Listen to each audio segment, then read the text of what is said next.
Bueno, el título podría parecer un título de autoayuda de erotismo, ¿verdad? Pero se refiere en este caso al deseo literario.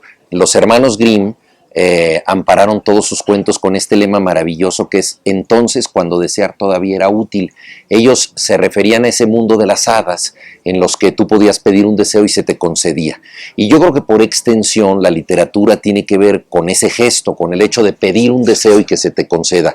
Tú abres un libro en busca de que la felicidad sea posible, de que el placer sea gratificante, y si el libro funciona, pues realmente sientes que el deseo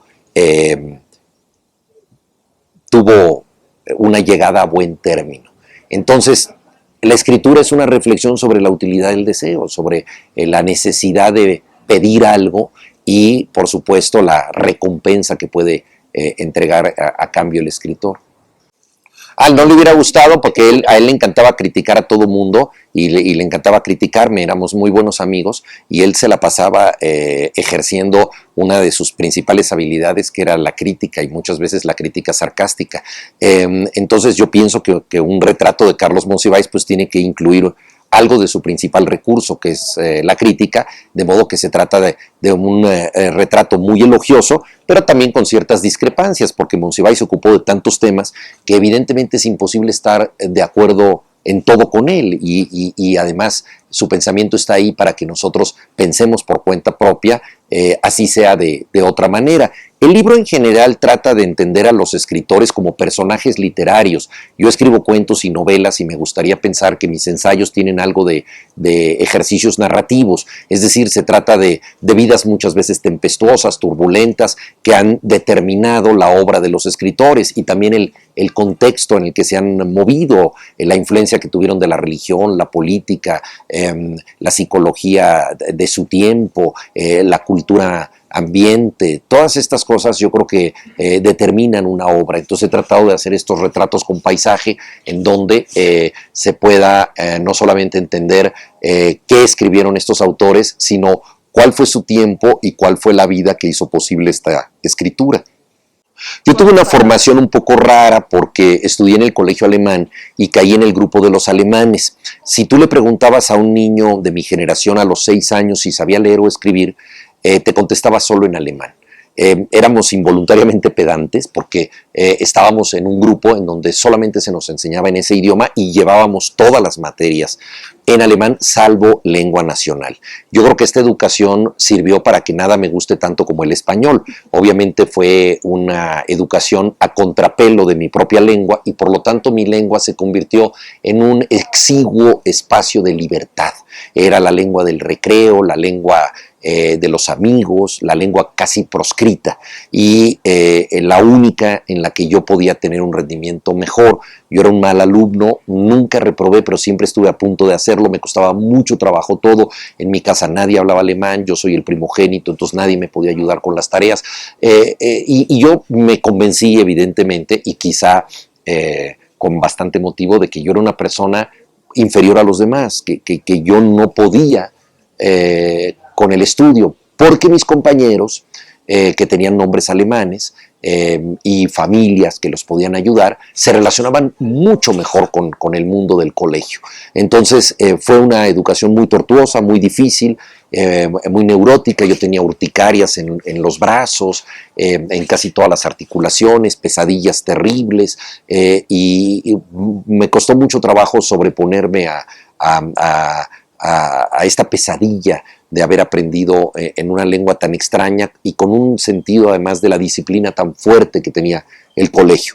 Pero hay cosas que si no te matan te fortalecen, como dice el dicho, y la lengua alemana fue para mí una de ellas, y no solamente no me mató, sino que con el tiempo se convirtió en una auténtica pasión, y he traducido libros del alemán, me encanta leer en ese idioma, entendí que la gran cultura alemana era un capital que yo tenía, pero me costó mucho trabajo llegar a esto, ¿no? No le vi ninguna utilidad, o sea, la idea de utilidad en cultura me parece muy importante, por eso el título de mi libro. Si a mí me hubieran enseñado de niño que el alemán era útil y hubiera ido a Alemania y hubiera tenido cosas que hacer en ese mundo, pues quizá me hubiera cautivado esa enseñanza, pero para mí era simplemente una forma de la dificultad en México, algo muy distante a mí, y me costó mucho trabajo acercarme. La única utilidad que yo veía en el alemán era cuando veía películas de la Segunda Guerra Mundial que estaban muy de moda, que podía entender lo que decían los malos, los villanos, porque los nazis yo los comprendía y a ningún otro comprendía. Entonces me preguntaba desde luego, ¿por qué diablos estoy aprendiendo el idioma de los villanos? Hay extraordinarias traducciones como la de Javier Marías del Tristram Shandy de Lawrence Stern, que es una obra maestra de la traducción, las traducciones que Sergio Pitol ha hecho de 5 idiomas diferentes, la traducción de Salvador Elizondo de Gerald Manley Hopkins, ¿no? El naufragio del Deutschland, las traducciones que aquí en México José María Pérez Gay hizo del alemán, o sea, las versiones que Octavio Paz ha hecho de idiomas que no necesariamente habla, que lee de manera indirecta, pero que lo llevaron a su libro Versiones y Diversiones, que es una maravilla, ¿no? Las muchísimas traducciones que José Emilio Pacheco hizo de los 4 cuartetos de Eliot. Realmente esas obras pertenecen, yo creo, que a lo mejor de un escritor. O sea, yo creo que la traducción es un arte, es una escritura tímida, si se quiere, porque tú no llevas la voz cantante, estás sujeto a otro autor, pero adecuar las palabras de una gran traducción a tu propio idioma, yo creo que requiere de mucho mérito, y por eso Piglia propuso alguna vez hacer el Gran Museo de la Traducción, porque como tú muy bien dijiste, hemos leído a veces traducciones maravillosas que nos han acercado a grandes autores y en ocasiones ni siquiera sabemos quién es la persona que tradujo eso. Bueno, este es mi tercer libro de ensayos y entonces he estado sometido a ciertas condiciones un tanto azarosas.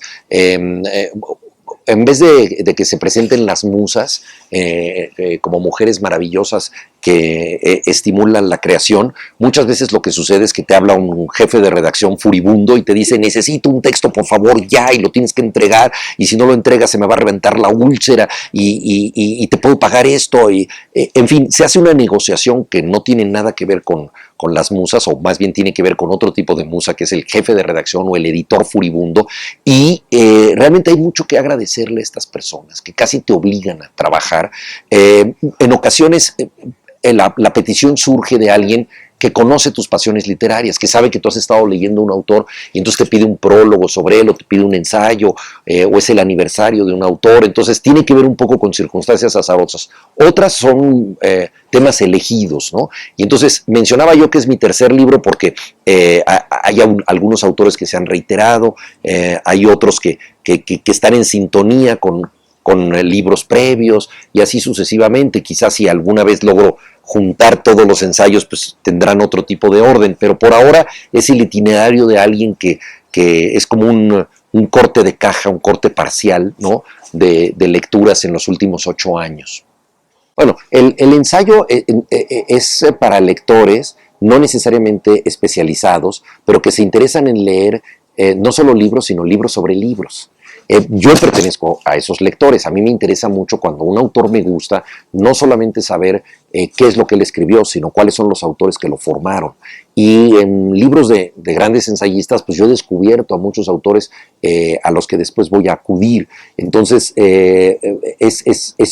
un libro de ensayos es una habitación llena de libros, donde tú invitas a los desconocidos a que entren ahí y conozcan esos libros. Yo me considero un intermediario entre las obras primarias de las que estoy escribiendo y el lector. Soy una especie de cartero apasionado que llega y no solamente da la carta, sino que hace una explicación sobre la carta, esperando que le guste el contenido al que la recibe. Eso es el ensayo. Ahora, hay mucho también de exploración personal, porque el ensayo es un autoaprendizaje. Tú lees algo y de pronto te gusta y no sabes muy bien por qué te gustó. Te cautiva, cierto libro te emociona, te hace llorar. En ocasiones nuestras reacciones son muy animales, muy primarias. Nabokov decía que la reacción más genuina que podemos tener ante el hecho estético es un escalofrío en el espinazo. O sea, algo te conmueve de esa manera. Y el ensayo es el arte de razonar escalofríos, o sea, de tratar de explicar por qué a ti algo te cautivó sin que supieras muy bien cómo. Entonces el que más aprende es el propio ensayista, porque trata de poner en blanco y negro sus pasiones y de explicárselas a sí mismo, y al hacerlo, de explicárselas a otra persona, porque los entusiasmos necesariamente son contagiosos. O sea, me cuesta mucho trabajo pensar en alguien que ve una película magnífica o conoce a una persona increíble o acaba de probar el mejor guiso de su vida y lo conserva en secreto y no se lo dice a nadie, ¿no? O sea, yo no entiendo a una persona que lea un libro y que diga, oye, esto está maravilloso, que nadie se entere, lo voy a ocultar para mí y no se lo voy a comunicar absolutamente a ninguna persona. Al revés, o sea, te gusta un libro y de inmediato le dices a alguien, oye, leí una cosa increíble que te va a fascinar, lo comunicas, ¿no? El entusiasmo pide compañía. Entonces, una vez que haces el autoaprendizaje de escribir el ensayo, pues también desde luego quieres compartirlo con el otro y esperando que a través de tu texto él también comparta las lecturas de las que tú hablas, ¿no? Entonces, yo creo que es una manera peculiar de hacer que los libros circulen, que hacer que se mantengan vivos y en el fondo, pues, toda la estructura de la cultura de la letra, desde los mensajes de texto hasta las librerías, pasando por las bibliotecas, pasa por este tipo de libros, que son los libros sobre otros libros, ¿no? Son intercesores, ¿no? De vasos comunicantes entre las lecturas que se han hecho a través del tiempo. Sí, bueno, yo creo que el buen ensayo es un acto de generosidad, o sea, tú tratas de poner tus intuiciones al servicio de otras personas, ¿no? Incluso los ensayos críticos son actos de generosidad, ¿no? A veces se le reprocha a los críticos que son muy duros en sus juicios, pero bueno, se están dedicando a leer a los demás y a reaccionar ante ellos, y eso en sí mismo es un hecho generoso, ¿no? Yo no soy un autor que hable de libros que no me gustan, o sea, pienso que es mucho más difícil hablar de los libros que te gustan, razonar tus pasiones siempre es mucho más difícil que detectar los defectos de los demás.